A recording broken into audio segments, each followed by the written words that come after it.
Into the Radius is one of the best games I've ever played on this channel, and ever since I beat it, I've been really craving that signature exclusion zone exploration formula. But unfortunately, as far as I know, Into the Radius is the only VR game that's like that. And it's not like I could just play through it again, because at this point, it's so buggy it's not even worth trying. However, there is another option. You see, I've known about Into the Radius 2 for about as long as I've known about Into the Radius 1. I just never bought it because I didn't feel like spending $40 on a game that's not even finished yet. But eventually, the Radius withdrawals got to me, and I decided that I simply had to buy it. And as I was in the Quest store trying to find it, I got interrupted by a notification telling me that someone had just gifted it to me. I don't know what the odds of that are, but I ended up with Into the Radius 2, so who cares?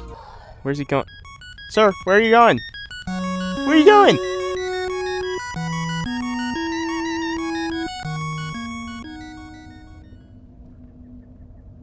Okay, well, I guess that's just what they do. Something I realized as soon as I booted up Into the Radius 2 is how beautiful it is. It's not beautiful in the typical sense where the graphics look realistic. It's beautiful in a much more subtle and stylized way. A good example of this is the Radius itself. In the first game, the Radius just kind of looks like a black hole with some debris floating around it. But in the second game, while it still looks like a black hole, it also has this weird ethereal water texture to it. And instead of the debris just looking like standard rocks that float around the Radius, they're now sharp jet black rocks that cling to the edge of the Radius like spider legs. And that's not even mentioning the sick red light the Radius emits, that looks like the light a star puts out when it's dying. And although the graphics are flawed sometimes, like this weird urine pond I found, you can still very easily see what the developers had in mind.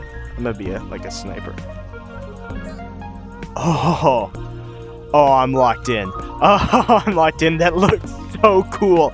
That looks so much better than the old one. I mean, the old one was really cool, but like, man, that's so cool. It's like so detailed. Wait. Oh my gosh. The water reflects stuff? How did I not notice that sooner? Also, look how good the water looks.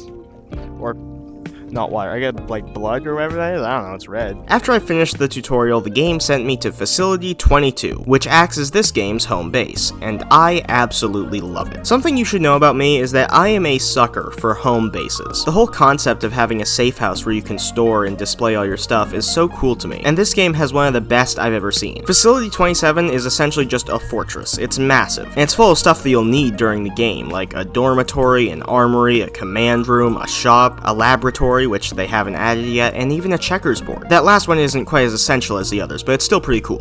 There's a basketball hoop?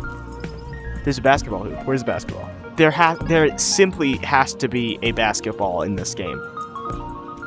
Where is it? Where is it? You cannot give me a basketball hoop and not give me a basketball, okay? It's a human rights violation.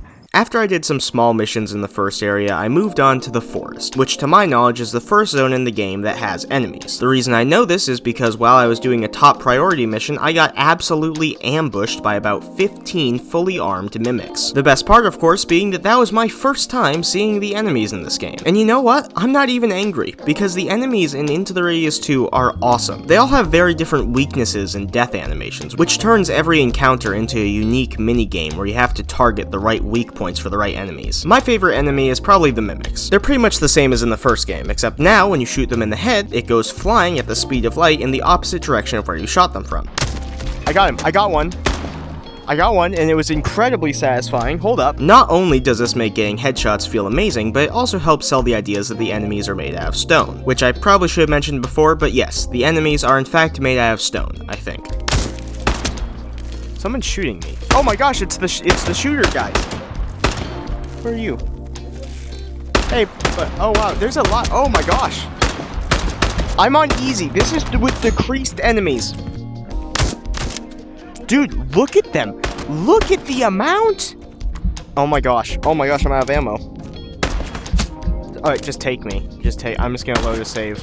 from before. Since this game is in early access, there's a lot of features and game mechanics that are just kind of there without ever being explained. Like for instance, the way you travel between different areas in the radius. In the first game, you would just follow some ropes and some poles and you'd end up where you wanted to go. But in this game, you walk up to a 7-foot tall Giga Chad light man that stands near the edge of the radius, and he'll bring you to the different areas in the radius. I have so many questions. First of all, who or what is this? Second of all, how does he know the radius well enough to guide us around without getting lost? And third, and most importantly of all, what's his workout routine look like? Because I would love to be able to look like that. Ooh, bear. Look at him.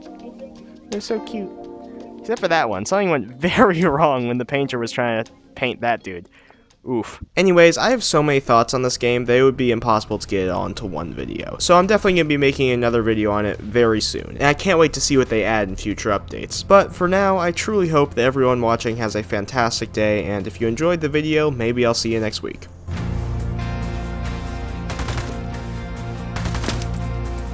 Oh, I got him. I got him. Okay, we're on our last magazine, though.